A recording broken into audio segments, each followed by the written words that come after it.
Hi friends, അപ്പോൾ ഇന്നത്തെ വീഡിയോയിൽ നമ്മൾ നല്ലൊരു സൂപ്പർ ടേസ്റ്റി ആയിട്ടുള്ളൊരു ചോക്ലേറ്റ് ട്രഫിൾ കേക്ക് എങ്ങനെ റെഡിയാക്കാമെന്നാണ് നോക്കുന്നത്. അപ്പോൾ ഇത് വളരെ ടേസ്റ്റി ആയിട്ടുള്ളൊരു കേക്കാണ്.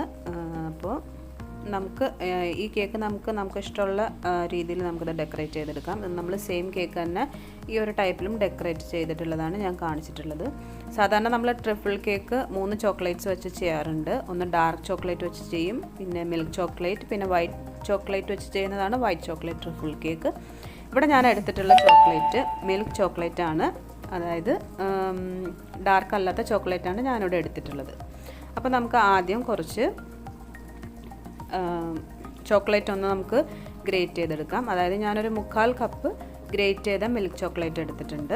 അതിലേക്ക് ഒരു 1/4 കപ്പ് ഫ്രഷ് ക്രീമാണ് ഞാൻ ഒഴിച്ചു കൊടുത്തിട്ടുള്ളത്. അപ്പോൾ നമുക്ക് ഫ്രഷ് ക്രീം ഇല്ലാന്നുണ്ടെങ്കിൽ നമുക്ക് വിപ്പിംഗ് ക്രീം ഈ ഒരു കൺസിസ്റ്റൻസിയിലാക്കിയിട്ട് നമുക്ക് ഒഴിച്ചു കൊടുക്കാം. അപ്പോൾ ഫ്രഷ് ക്രീം ഒഴിച്ചു കൊടുത്തതിന് ശേഷം ഞാനിത് ഡബിൾ ബോയിൽ ചെയ്ത് മെൽറ്റ് ചെയ്തെടുക്കുകയാണ്. അപ്പോൾ ഡബിൾ ബോയിൽ ചെയ്യുന്ന മെത്തേഡൊക്കെ ഞാൻ നേരത്തെ കാണിച്ചിട്ടുണ്ട്. അപ്പോൾ ഡബിൾ ബോയിൽ ചെയ്തെടുത്തത് ജസ്റ്റ് ഒന്ന് ചൂടാറാനായിട്ട് വെയിറ്റ് ചെയ്യുക. ചൂടോടെ തന്നെ നമ്മളിത് വിപ്പിംഗ് ക്രീമിലേക്ക് ആഡ് ചെയ്യരുത്. വിപ്പിംഗ് ക്രീം എല്ലാം മെൽറ്റായി പോവും. ഒരു 1 കപ്പ് മൈദയ്ക്കുള്ള കേക്കിൻ്റെയാണ് ഞാനിവിടെ ഡെക്കറേറ്റ് ചെയ്യാനായിട്ട് പോകുന്നത്. അപ്പോൾ ഞാൻ അതിനൊരു 1/2 ലിറ്റർ വിപ്പിംഗ് ക്രീമാണ് നമ്മളിവിടെ വിപ്പ് ചെയ്തെടുത്തിട്ടുള്ളത്. അതിൽ നിന്നും ഹാഫ് ഞാൻ എടുത്ത് മാറ്റിയിരിക്കുകയാണ്. അപ്പോൾ നമ്മൾ ഈ പകുതി വിപ്പിംഗ് ക്രീമിലേക്ക് നമ്മൾ നേരത്തെ ചൂടാറിയിട്ടുള്ള ചോക്ലേറ്റ് നമുക്ക് ആഡ് ചെയ്ത് കൊടുക്കാം. നമ്മൾ നേരത്തെ മെൽറ്റ് ചെയ്ത ചോക്ലേറ്റ് ഫുള്ളായിട്ട് ഇതിലേക്ക് ആഡ് ചെയ്ത് കൊടുക്കുക. അപ്പോൾ ചോക്ലേറ്റ് നന്നായിട്ട് ചൂടാറിയതിന് ശേഷം മാത്രം ആഡ് ചെയ്യാനായിട്ട് ശ്രദ്ധിക്കണം, അല്ലെങ്കിൽ നമ്മൾ സ്റ്റിഫാക്കി വെച്ചിരിക്കുന്ന വിപ്പിംഗ് ക്രീം മെൽറ്റായി പോകാനായിട്ട് ചാൻസ് ഉണ്ട്. അപ്പോൾ അതിന് ശേഷം നമ്മളിതുപോലെ നന്നായിട്ടൊന്ന് മിക്സ് ചെയ്ത് കൊടുക്കാം. ഇനി ഈ ടൈമിൽ നമ്മൾ ബീറ്റർ വെച്ചിട്ട് മിക്സ് ചെയ്യരുത്, നമ്മളിത് സ്പാറ്റിൽ വെച്ചിട്ട് മാത്രം ഇതുപോലെ ഒന്ന് മിക്സ് ചെയ്ത് കൊടുക്കാം. അപ്പോൾ ഇതുപോലെ മിക്സ് ചെയ്ത് കഴിയുമ്പോൾ നമുക്ക് നല്ല ടേസ്റ്റി ആയിട്ടുള്ളൊരു ക്രീമാണ് നമുക്ക് കിട്ടുന്നത്. ഇനി നമുക്കിതൊന്ന് ഐസിങ് ചെയ്യാനായിട്ട് തുടങ്ങാം. അപ്പോൾ അതിന് വേണ്ടിയിട്ട് നമ്മൾ കുറച്ച് ക്രീം ഒന്ന് കേക്ക് ബോർഡിൽ അപ്ലൈ ചെയ്യുക. കേക്ക് തെന്നിപ്പോകാണ്ടിരിക്കാനാണ് നമ്മളങ്ങനെ ചെയ്യുന്നത്. അപ്പോൾ നമ്മൾ ഈ സ്പോഞ്ച് കേക്ക് ഉണ്ടാക്കുന്ന വീഡിയോ നമ്മളിതിന് മുന്നേ അപ്ലോഡ് ചെയ്തിട്ടുണ്ട്. അപ്പോൾ നമ്മൾ 3 ലെയറായിട്ട് കട്ട് ചെയ്തിരിക്കുന്നതിൽ നിന്നും ഫസ്റ്റ് ലെയർ എടുത്ത് വെച്ചു. അതിലേക്ക് നമ്മൾ ഷുഗർ സിറപ്പ് ആഡ് ചെയ്ത് കൊടുക്കുക. ഷുഗർ സിറപ്പ് 1/2 കപ്പ് പഞ്ചസാരയ്ക്ക് 1 കപ്പ് വെള്ളം കൂടി ചേർത്ത് നന്നായിട്ട് തിളപ്പിച്ചെടുത്ത് ആറ്റിയിട്ടുള്ളതാണ്. അതിന് ശേഷം ഷുഗർ സിറപ്പ് നമുക്ക് നന്നായിട്ടൊന്ന് വെറ്റ് ചെയ്ത് കൊടുക്കാം. ഓവറായിട്ട് ഒഴിക്കരുത്. ജസ്റ്റ് ഇതുപോലൊരു ബ്രഷ് എടുത്തതിന് ശേഷം ഇതുപോലെ എല്ലാ ഭാഗത്തേക്കും ഒന്ന് ആക്കി കൊടുക്കാം. പിന്നീട് നമ്മൾ മിക്സ് ചെയ്ത് വെച്ച ക്രീം ഒന്ന് സ്പ്രെഡ് ചെയ്ത് കൊടുക്കുക. ക്രീമൊക്കെ നമ്മുടെ ഇഷ്ടത്തിന് നമുക്ക് സ്പ്രെഡ് ചെയ്ത് കൊടുക്കാം. ഞാനിവിടെ കുറച്ച് കട്ടിയിൽ തന്നെയാണ് ക്രീം വെച്ച് കൊടുത്തിട്ടുള്ളത്. അതിനുശേഷം നമുക്ക് ഇതിൻ്റെ മുകളിൽ കുറച്ച് ചോക്ലേറ്റ് ചിപ്സ് ഇട്ട് കൊടുക്കാം. നട്ട്സ്, നമ്മുടെ കയ്യിൽ ചോക്ലേറ്റ്സ് ഗ്രേറ്റ് ചെയ്തത് എല്ലാം ഇട്ട് കൊടുക്കാവുന്നതാണ്, നമ്മുടെ ഇഷ്ടം പോലെ. പിന്നീട് നമ്മൾ നെക്സ്റ്റ് ലെയർ വെച്ചു. ഈ സെയിം സ്റ്റെപ്പ് തന്നെ നമുക്ക് 3 ലെയറിനും ഈ സെയിം സ്റ്റെപ്പ് തന്നെ നമുക്ക് റിപ്പീറ്റ് ചെയ്യാം. ലാസ്റ്റ് നമ്മളൊരു ക്രം കോട്ട് ചെയ്ത് കൊടുക്കുക. ഈ സെയിം ക്രീം വെച്ചിട്ട് തന്നെ നമ്മൾ ഫുള്ളായിട്ട് കേക്ക് ഒന്ന് ജസ്റ്റ് ഒന്ന് ക്രം കോട്ട് ചെയ്ത് കൊടുക്കുക. നമ്മൾ ഇനി ഫൈനലൈസിങ് ചെയ്യുന്ന ടൈമിൽ കേക്കിൻ്റെ പൊടികളൊന്നും പൊടിഞ്ഞ് പോരാണ്ടിരിക്കാനാണ് നമ്മളതുപോലെ ക്രം കോട്ട് ചെയ്യുന്നത്.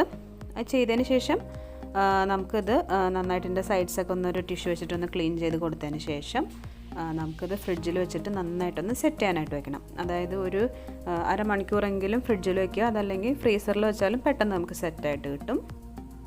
അതിനുശേഷം നമുക്ക് ഫൈനൽ കോട്ട് ചെയ്തെടുക്കാം. ഫൈനൽ കോട്ടിനായിട്ട് നമ്മൾ കുറച്ച് ക്രീം മാറ്റി വെച്ചിട്ടുണ്ടായിരുന്നു. അപ്പോൾ നമ്മൾ ആ ക്രീം ഇവിടെ അപ്ലൈ ചെയ്ത് കൊടുക്കാം. അപ്പോൾ നമ്മൾ ചോക്ലേറ്റ് മിക്സ് ചെയ്ത ക്രീം ഇതിൻ്റെ മുകളിൽ അപ്ലൈ ചെയ്യുമ്പോൾ നമുക്ക് കറക്റ്റ് ഫിനിഷിങ് കിട്ടാത്തതുകൊണ്ടാണ് നമ്മൾ കുറച്ച് ക്രീം മാറ്റി വെച്ചിരിക്കുന്നത്. ഇനി നമുക്ക് അതല്ല നമ്മുടെ കയ്യിൽ ഈ ചോക്ലേറ്റിൻ്റെ നമ്മൾ ചെയ്ത ക്രീം ബാലൻസ് ഉണ്ടെന്നുണ്ടെങ്കിൽ നമുക്ക് ഇതുപോലെ ഐസിങ് ചെയ്തെടുക്കാം. അപ്പോൾ നമ്മൾ മുകളിൽ ഗനാഷ് ഒഴിക്കുന്നതുകൊണ്ട് നമുക്ക് അത്ര പെർഫെക്ഷൻ കിട്ടിയില്ലെങ്കിൽ നമുക്ക് കുഴപ്പമില്ല. ഓക്കെ, അപ്പോൾ നമുക്ക് ഇതുപോലെ നമുക്ക് എല്ലാം നല്ല ഐസിങ് ഫിനിഷിംഗ് ആക്കി എടുക്കാം. നമ്മൾ എല്ലാ ഭാഗത്തേക്കും കൊടുത്തതിന് ശേഷം നന്നായിട്ട് ഫിനിഷ്ഡ് ആക്കി എടുക്കുക.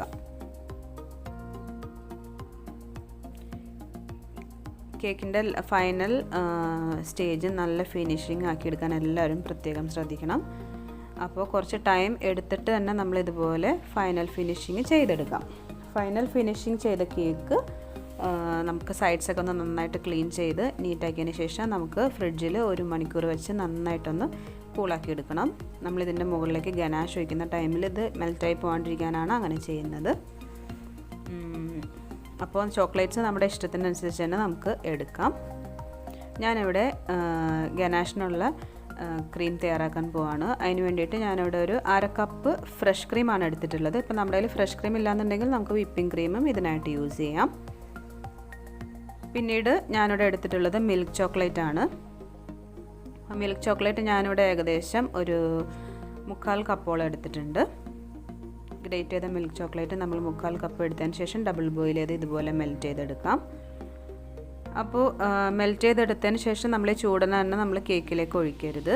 നന്നായിട്ടൊന്ന് ചൂടാറിയതിന് ശേഷം മാത്രം ഒഴിക്കുക. നമ്മൾ കേക്കിൻ്റെ മുകളിൽ ഒഴിക്കുന്നതുകൊണ്ട് തന്നെ നമ്മളിതൊരു അരിപ്പയിലൊന്ന് അരിച്ചെടുക്കണം. അപ്പോൾ അരിച്ചെടുത്തിട്ടുണ്ട്. അപ്പോൾ കേക്ക് ഇതിവിടെ നന്നായിട്ട് ചൂടാറി വന്നിട്ടുണ്ട്. അപ്പോൾ നന്നായിട്ടൊന്ന് ചൂടാറാൻ തന്നെ വെയിറ്റ് ചെയ്യാം. അപ്പോൾ ചൂടാറുന്നോറും ഇത് കുറച്ചുകൂടി കട്ടിയായിട്ട് കിട്ടും നമുക്ക്. അപ്പോൾ ഞാനിവിടെ ഒരു പൈപ്പിംഗ് ബാഗിലാക്കിയിട്ടുണ്ട്. അതിന് ശേഷം പൈപ്പിംഗ് ബാഗിൻ്റെ ടിപ്പൊന്ന് കട്ട് ചെയ്തിട്ട് നമുക്ക് ഈ കേക്കിൻ്റെ എല്ലാ ഭാഗത്തും ഒന്ന് സ്പ്രെഡ് ചെയ്ത് കൊടുക്കാം. ഇത് ചെയ്യുന്ന ടൈമിൽ നമ്മൾ ഈ കേക്ക് ബോർഡ് ഒരു ചെറിയൊരു ബൗളോ അങ്ങനെ എന്തെങ്കിലും ഒരു സാധനത്തിൻ്റെ മുകളിലേക്ക് വയ്ക്കാൻ ശ്രദ്ധിക്കുക. അപ്പോൾ ബാലൻസ് ഇതിൽ നിന്ന് ഡ്രിപ്പ് ചെയ്ത് വരുന്ന ചോക്ലേറ്റ് ഗനാഷ് അതിലേക്ക് അതിൻ്റെ താഴെ വച്ചിരിക്കുന്ന പ്ലേറ്റിലേക്ക് ചാടിക്കൊള്ളും. അപ്പോൾ നമുക്ക് ക്ലീനിങ് പ്രോസസ്സ് എളുപ്പമായിരിക്കും.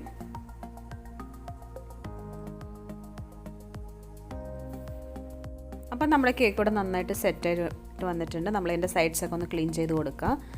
ഒരു ടിഷ്യൂ ഒക്കെ വെച്ചിട്ട് നന്നായിട്ടൊന്ന് തുടച്ച് കൊടുത്തതിന് ശേഷം നമുക്കിത് ഫ്രിഡ്ജിൽ വെച്ച് നന്നായിട്ട് സെറ്റ് ചെയ്തെടുക്കാം. ഒരു 1 hour ഒക്കെ കഴിഞ്ഞിട്ട് നമുക്ക് ഇതിൻ്റെ സൈഡ്സിൽ നമുക്ക് ബാലൻസ് കുറച്ച് ക്രീമിലേക്ക് ഞാൻ 2 drops യെല്ലോ കളർ ആഡ് ചെയ്തിട്ടുള്ളതാണിത്. അപ്പോൾ അത് നമ്മളൊരു നോസിലിൽ ഇട്ടതിന് ശേഷം ഇതുപോലെ സൈഡ്സിലൊരു ബോർഡർ വരച്ച് കൊടുത്തിട്ടുണ്ട്. അപ്പോൾ ബോർഡർ ഇല്ലാന്നുണ്ടെങ്കിലും കേക്ക് കാണാൻ നല്ല സ്റ്റൈലാണ്. അപ്പോൾ ഇതുപോലെ ബോർഡർ വരച്ച് കൊടുത്തിട്ടുണ്ട്. ഇനി നമുക്കിതിൻ്റെ മുകളിൽ പേരെഴുതാം. ഇനിയുള്ള ഡെക്കറേഷൻസ് എല്ലാം നമ്മുടെ ഇഷ്ടം പോലെ ചെയ്യാം. ഇപ്പോൾ നമുക്ക് സൈഡ്സിൽ വേണമെങ്കിൽ നമുക്ക് സ്പ്രിങ്കിൾസ് ഇട്ട് കൊടുക്കാം. എല്ലാം നമ്മുടെ ഐഡിയ പോലെ തന്നെ ചെയ്തെടുക്കാം നമുക്ക്. അപ്പോൾ നമ്മുടെ കേക്കിൽ നമുക്ക് പേരെഴുതി കൊടുക്കാം. അപ്പോൾ ഈ ടൈമിൽ നമ്മൾ കുറച്ച് ക്രീം മാറ്റി വെച്ചിരുന്നു. അത് നമ്മളൊരു പൈപ്പിംഗ് ബാഗിലാക്കിയതിന് ശേഷം ഒരു നോസിലിട്ടാണ് നമ്മളിവിടെ പേരെഴുതുന്നത്. ഇനിയിപ്പോൾ നോസിലില്ലാന്നുണ്ടെങ്കിൽ നമുക്ക് പൈപ്പിംഗ് ബാഗിലിട്ടതിന് ശേഷം അതിൻ്റെ ടിപ്പ് ഒന്ന് കട്ട് ചെയ്ത് കൊടുത്താൽ നമുക്ക് ഇതുപോലെ പേരെഴുതിയെടുക്കാം. ഇനി നമ്മൾ 2 റോസ് ഫ്ലവേഴ്സ് ഒന്ന് വെച്ച് കൊടുക്കുന്നുണ്ട്. വെച്ച് കൊടുത്തതിന് ശേഷം നമ്മൾ ഫ്രിഡ്ജിൽ വെച്ച് നന്നായിട്ട് സെറ്റ് ചെയ്യാനായിട്ട് ശ്രദ്ധിക്കണം. അപ്പോൾ ഇതാണ് നമ്മുടെ കേക്കിൻ്റെ ഫൈനൽ ലുക്ക്. അപ്പോൾ നമുക്ക് റോസ് ഫ്ലവേഴ്സിൻ്റെ മുകളിൽ നമുക്ക് ഇഷ്ടമുള്ള ഡെക്കറേഷൻസ് കൊടുക്കാം. അപ്പോൾ ഈ ട്രഫിൾ കേക്ക് വളരെ ടേസ്റ്റി ആയിട്ടുള്ളൊരു കേക്കാണ്. നമ്മൾ വിപ്പിംഗ് ക്രീം സാധാ ചെയ്യുന്ന വൈറ്റ് ഫോറസ്റ്റിനേക്കാളും സൂപ്പർ ടേസ്റ്റി ആയിട്ടുള്ളൊരു കേക്കാണിത്. അപ്പോൾ നമുക്ക് ഒന്നല്ലെങ്കിൽ നമുക്ക് ആ സെയിം കേക്ക് തന്നെ നമ്മൾ വേറൊരു ടൈപ്പിൽ ഡെക്കറേറ്റ് ചെയ്തെടുത്തിട്ടുള്ളൊരു കേക്കാണ് ഇപ്പോൾ കാണുന്നത്. ഇതും നമ്മൾ അതുപോലെ തന്നെ ഗനാഷ് കുറച്ച് ചൂടാറാനായിട്ട് വെയിറ്റ് ചെയ്ത് കഴിയുമ്പോൾ നമുക്ക് ഇതുപോലെ തിക്കിൽ കിട്ടും. അത് നമ്മളൊരു സ്പൂൺ വെച്ചിട്ട് ചെയ്തിട്ടുള്ളൊരു ഡിസൈനാണിത്. അപ്പോൾ കേക്ക് എല്ലാവർക്കും ഇഷ്ടമായിട്ടുണ്ടെന്നുണ്ടെങ്കിൽ തീർച്ചയായിട്ടും എല്ലാവരും ലൈക്ക് ചെയ്യണം. Thanks for watching.